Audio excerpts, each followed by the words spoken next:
You are listening to Musician Today's weekly podcast with Vera Bermenko. Tune in for your insight into a professional musician's life and awesome new music.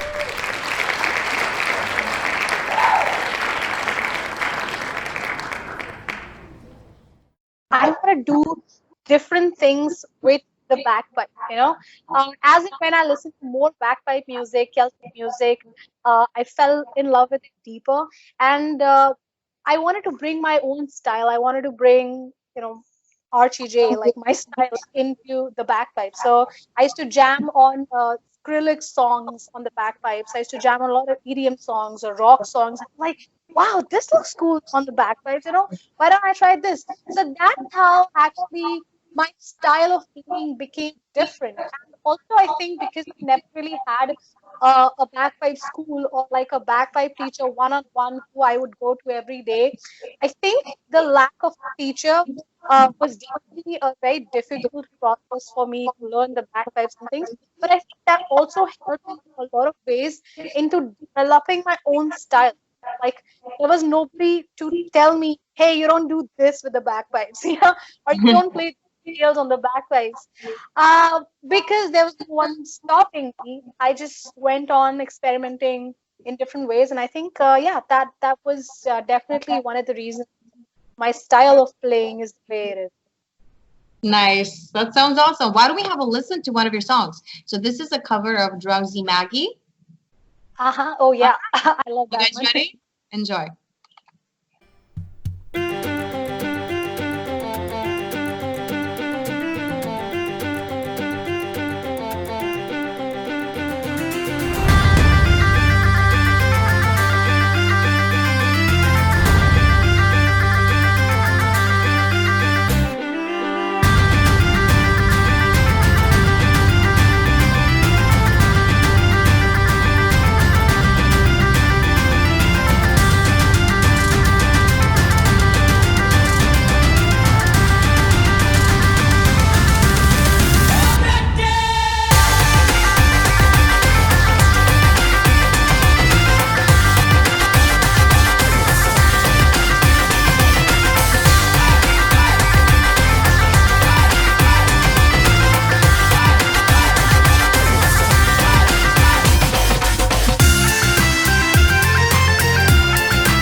That was awesome. I love how free it sounds. It just makes you want to get up and get out and dance and go for it. My favorite part is that huge slide, right, that you guys are doing together. That's my favorite part. Yeah. So how do you go about creating music like this? Like, do you just have an idea for like a track, or do you discuss it with somebody? Does somebody help you? Do you produce it yourself? No, I actually work with Karan, who is my music producer. He also directs a lot of videos, quite a multi-talented person there. And Awesome. he has his own band called Bloody Wood. So he's actually a very good musician and a guitarist himself. And we've been working together on my project, The Snakecharmer, for I think as long as it's started, except probably the first couple of videos. And we do a lot of brainstorming together on what our next song should be. And Drowsy Maggie was more like an experiment to me, because before this I hadn't experimented with dhol and bagpipes, and dhol and bagpipes is something I have been wanting to do for I think over 2 years before I even started Drowsy Maggie. So yeah, I faintly introduced it to one of my earlier songs, but I actually wanted that sound to be there on one of the covers. So, Drowsy Maggie is actually a very popular Celtic song. So, it's a very old traditional song, over like 200-year-old traditional song. And just the rhythm and just the melody, as you said, it's like it just makes you want to get up and do something. It's like so powerful and energetic. So, I thought that it was like a perfect song to put dhol in it. And then obviously another style of music that I really like was dubstep. So me and Karan talked, and then he created a version of Drowsy Maggie. We went through it and then settled for this version, and then I think it did really well on the internet all over. Yeah, love it. It's amazing. I love what you did with it. I love this influence of the different cultures mixed in one piece, and that's amazing. So I think Yes, that's the way to go. yeah, of course. And sorry, so that's actually one of the best reviews we got for this song. Was like so many people got together. Like I never knew what I was doing, but like if you see Drowsy Maggie's YouTube comments and Facebook comments, like there are tons of people writing, "Hey, I've got Indian roots and my dad is Scottish," or "Hey, I've got like Irish roots and something to do with Asia," and things like that. And people Yeah. were like, "I loved how the way you brought like both cultures together." And yeah, in fact this song was also used in quite a few Indian weddings, like uh, Wow. Wow. situations where brides were getting married to like Scottish groups and things like that. So yeah, I That's think quite amazing. a fit in a world of misfits. Wow, that's amazing. Well, I think that's the way to go, is to create your own market. I've been reading a lot about you lately, and I know that you basically created the market for the bagpipe music in a way that it's never been seen before. Thank you. Thank you. I don't know, like, if I'd want to take all that credit, because there've been excellent pipers right now before me. But yes, I do want to bring in something new. And I think the reason for that is also that I think bagpipes is such a brilliant instrument. It is so, it is so powerful, and it's not an instrument that could settle somewhere at the back. And it is so vocal in itself. So Yeah. and that kind of instrument just being played in a traditional way or in a very disciplinary fashion, I think doesn't bring out all the potential of this instrument.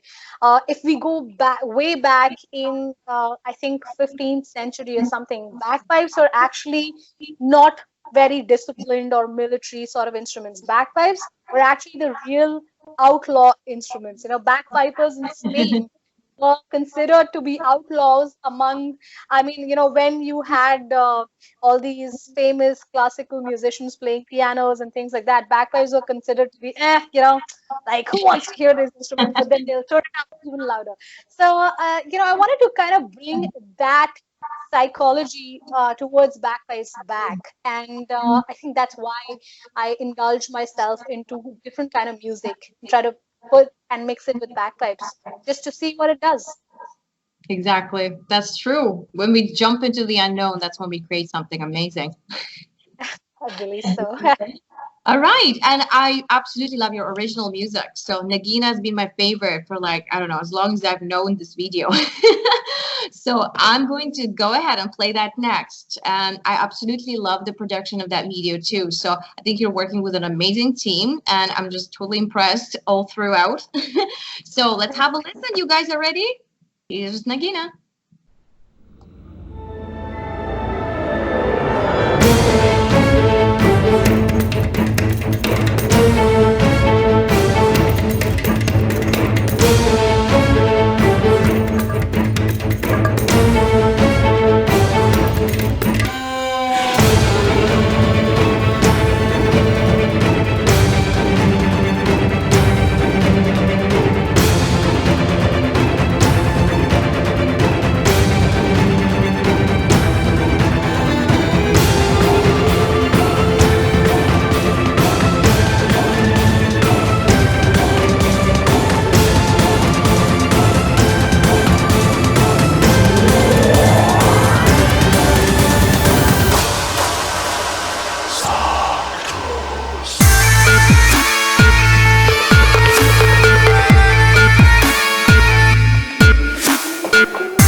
great, awesome, epic, and this was fully original idea. So I love it so much. So how did you come up with this song?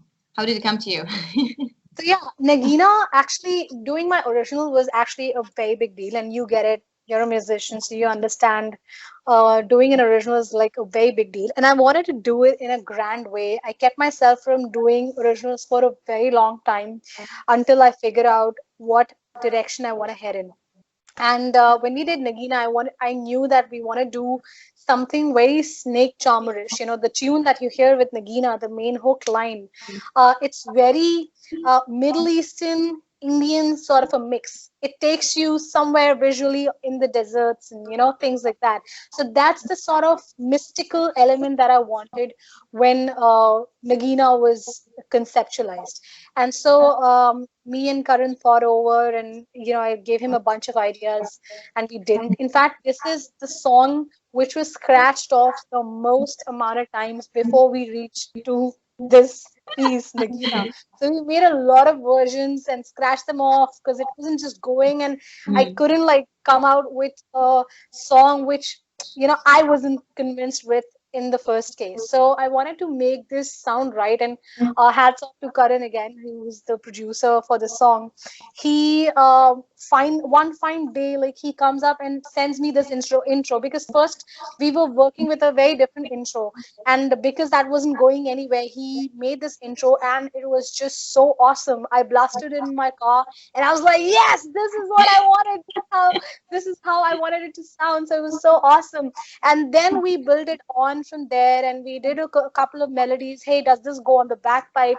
Okay, yeah, it does. Oh no, this doesn't, and things like that. And then it was a whole process, about a couple of months in producing a song like Nagina, because it sounds very different and like no other. Because see, when you talk about bagpipes, there aren't so many examples you could pick from, because bagpipes are a very particular instrument, and like I said, it's a very forefront instrument. So it's not something that can be blended with every kind of music or every kind of instrument. So with not having too many examples to do a reference from, we really did have to use our own sense and knowledge about what we thought was best. And then if you hear the bridge part, that thing that takes you to a trance, where the choir there, yeah. Sorry, what did you say? The choir effect in there, love it. Yeah, so that was something that I was just humming to in the kitchen, and I came running to Karan. I was like, hey, what do you think about this melody and things like that? He was like, yeah, maybe we could work something with that. And then we tried to play that on the bagpipes, but it wasn't giving the effect that I wanted. And then I told him, hey, how about we try santoor? So santoor is the instrument that you hear in the bridge part, and it just sounded so magical. I was like, yes, this is what I want in the song. So we put this, to give a break from the whole EDM and bagpipe rush, and for the viewers and the listeners just to go in the trance of something so mystical that's happening in the video. So I wanted the music also to be given that sort of a break. So yeah, that's how Nagina was made audio wise. And then if you talk about visuals, that's another story, because shooting in a palace is not something every independent musician gets to do. Oh yeah. And Nagina was actually shot in a palace. It was shot in a palace called Chomu Palace, which is in Jaipur, Rajasthan, India. And we were trying to do a lot of calls randomly and trying to convince you, because I am not rich to hire a palace in no way in shape. And we tried a bunch of places. First of all, you just don't even get the permission. Forget about shooting in them. And then the breakthrough we got was at this palace. It was so beautiful, and the manager for this palace was just so humble and so good. Apparently, he already knew about me, and he said that, wow, yeah, we'd love her to do a shoot in our property. And I was like, wow, thank you. So they did a whole bunch of stuff for us. They hosted us. They let us stay there, and for a couple of days. And a lot of people get surprised. They thought that Nagina must be like an extremely high budget video with at least about 50 people in the crew and things like that. Yeah, I'm glad if they feel that. But yes, Nagina was high budget, but not like a Hollywood or Bollywood high budget, I would say. And we were actually a team of 4 people, so who executed this entire video process. And I'm actually very proud that just the 4 of us were able to pull something at that scale together. So it was me, Karan, DOP, and my then assistant Shrishti. So 4 of us, we worked on this project, and I remember like getting ready for Nagina because I didn't have like extra budget for hair and makeup. So I was like, you know what the hell, I'll do the hair and makeup myself. So for doing that sort of a get up and dressing myself like a princess, like, you know, or enchantress, took me ages. You know, it took like 4 hours just to get ready. And by the time I come to shoot, I mean, like, this is real. Like, one day we started shooting at 11:30 p.m. because first of all we had to wait till the night, you know, even till the sun set, because we wanted to shoot in a dark, you know, atmosphere. And once after that, when I got ready, you know, this is like, I think the second day we started shooting, I came at 11:30, and my director Karan, his face was all like, oh my God, like that long, and all the extras, like all the soldiers acting, they were like eating grapes and just waiting. And I felt so guilty for them all wait. And the shoot went on till like 4 a.m. and 5 a.m. I mean, it was that long. But I'm just so glad that we were able to put everything together. And then, you know, going to the desert and shooting there, that was another deal. Talking to random like camel riders and getting camels on the video, and like just quickly explaining to them that, hey, you have to do this. So they were not actors, the people on the camel. They were actual camel riders who we convinced into be featured in the video, and they were really nice. And they even let me sit on their camel for like a couple of pictures. Nagina was truly an extremely amazing experience for me as an artist. Just to know about how to deal with a video of that magnitude, it made me, you know, it made me learn a lot of things. In fact, for all of us involved in this project, it was a very big deal. And then doing the editing, I did a good portion of editing. I think about 70% of the editing was done by me, and another special effects were done by Karan, and all the other, you know, jing bang things, the fancy things in the editing were done by Karan. So yeah, that's how Nagina. Sorry for the extreme long answer, but Nagina. Perfect. Nagina is a video. Yeah, because Nagina is a video which is hard to explain in like a small paragraph, because that's more than a song for me, you know. So yeah, I'm very glad it did the way it did on the internet. It's at 5.7 million views right now, and I think that's a very good number for an independent artist to achieve without any publicity and, you know, all the PR campaigns and things like that. So that was Nagina. That's amazing. Congratulations. We're really proud of it. Yeah.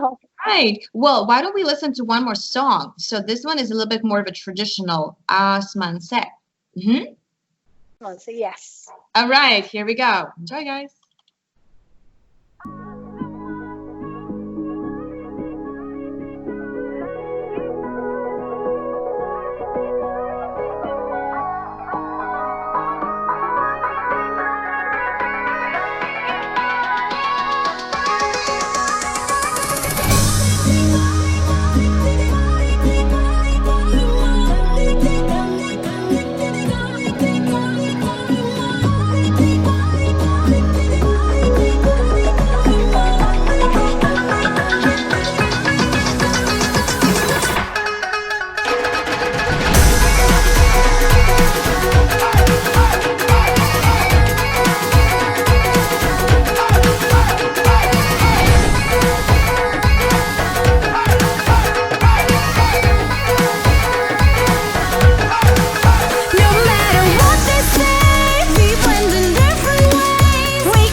your dream to soul to their reality. Just power through it all, and you'll match what's in your destiny. Asimasi, nakisari, rangitare, paas tumhare, phir kaho kis mitti ke hai, rang tumhare, rang hamare.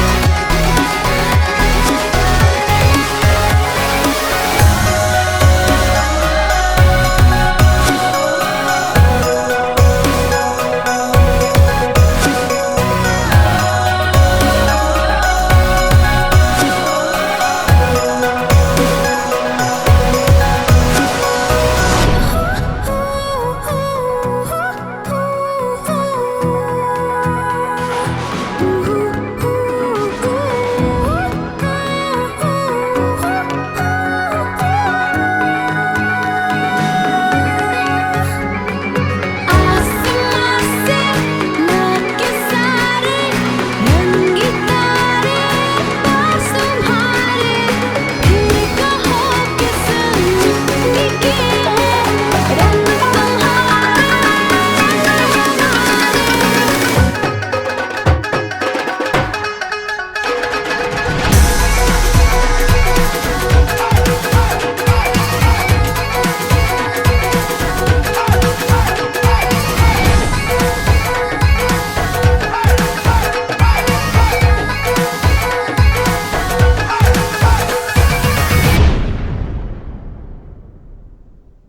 Woo! Awesome.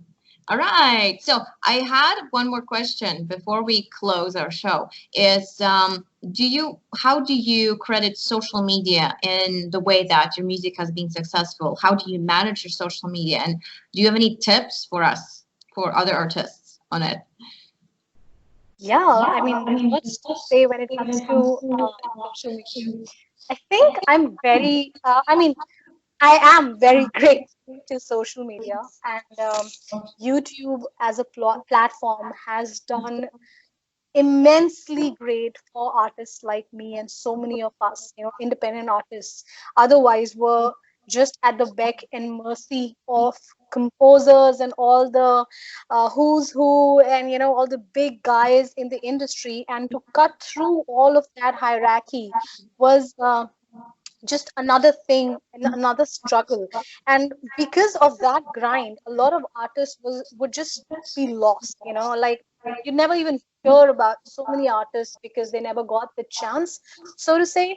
But I think platforms like Facebook, YouTube, Instagram, they give you that power in your own hands, and now your success is actually in your own hands. I mean, how beautiful is that? Like, you could actually get to somewhere or get to nowhere, and that completely depends on your efforts. So that's definitely a very important gateway, but that doesn't mean that everybody, all the artists who come on social media are going to make it. You've got to plan, you've got to strategize your moves, and there's a lot of work even after you've put yourself out there on social media. But social media is one of the greatest tools in our generation to put ourselves out there and really do something for ourselves. Once you were able to do something for yourself, you can obviously do a lot for others. I think for as tips, I would definitely say that to a lot of artists who probably jump straight into doing, let's say, originals. More power to you guys. I know the creativity flows through when you want to, really show the world what you've got and things like that. But I personally feel as an artist, from my journey and from what I've observed from other artists and their channels, is that doing covers is actually not a bad idea at all. Like, I think, in fact, that's a great way to put yourself out there, because nobody is really looking for your originals as such. Like, how do I put this in a non-offensive way? What I No, like that's to true. say Yeah, well, what I mean to say is that you need to first let people know that you exist. After you let people know that you exist is when you can bring out your existence and like really put your music out there so that you even have some listeners. Otherwise it's a really a real uphill journey. So I did that. Like, I did a lot of covers before getting to Nagina. I wanted to have a certain amount of subscribers, certain amount of people who watch me on a periodic basis, so that when I put my original, there are people who are going to watch and respond and things like that. So yeah, and plus, doing covers lets you also you know uh, lets you also do a lot with your playing style. It lets you discover who you are as an artist, what kind of music resonates with you, what kind of sound resonates with you. And that's another important journey. So I think that's one of my tips for artists who are looking at putting themselves out there on social media, for sure. Excellent. Excellent. Thank you. And I think actually your answer gave me the answer to my next question, which is I was wondering if you have anything to say to a younger artist on finding their true voice. Like, what would you recommend they explore to find their style, their voice, their element? Yeah. So, like I said, that's definitely one of the way to go. Even for me as an artist, doing what, about 4 years now of YouTube, I think I still struggle, to find out what my sound is, what my audience likes, because I have a very diverse audience, Mhm. and some people like some kind of music from me, some people kind of like another kind of music from me. So, as an artist, um, for everyone, it's very important to play around with many different styles of music, unless, of course, you're very sure. This is only for people like me who aren't really sure about what they want to do. So for people like that, it's very important for you to play with different styles of music, and then hammer down on that one style of music that really connects with you and your audience, and then take it from there, stick to it, and do this. As creators, it's very important for us to put out good quality content, and that's another thing that a lot of budding musicians can do. Absolutely agree. Thank you so much, Archie. I've learned so much today, and I'm sure this has given value to a lot of artists out there too, to inspire them to explore their true style. And I love your music. I love your videos. And to thank you more properly for actually being on the show today, I would like to send you one of my original signed CDs. This is an album that came out in December. So I can't wait to send this to you and have you sort of give me a little bit of feedback of what you think about it. That would be amazing. So after we're done off the air, I'm going to ask you where I can ship this. And you guys, before we go, don't forget that you That's can amazing. Thank you. Thank you. So you can find Archie always on her Snakecharmer channel on YouTube, on Facebook at the Snakecharmer03, on Instagram at the Snakecharmer Bagpiper, on Twitter as TH Snakecharmer. And go ahead, watch her videos, especially right now while we're all in quarantine. The best thing you can do is find amazing artists like that and be inspired, right? So plan, strategize, but also enjoy what you do. And I think this is what today has been about. Thank you so much for being on the show. I can't wait to share this with everyone. Pleasure. Thank It's been an absolute pleasure. Excellent. Thank I hope I just didn't yap like a whole ton of bullshit that people didn't want to listen to. But yeah, I hope that this sort of an interview would help anybody who's looking at doing something in the music industry and in the YouTube world. It's definitely a journey, but something that we all cherish. Even now when I look back at a lot of my videos, I was like, oh my God, I could have done this differently. Or, wow, this was another time when I had like peanut budget and, we still pulled off something. So yeah, definitely. I mean, thanks a lot for having me here on the interview. Thank you. And we're going to close with an amazing cover of Dragon Ball Final 3. Woohoo! Bye! Yay. Bye.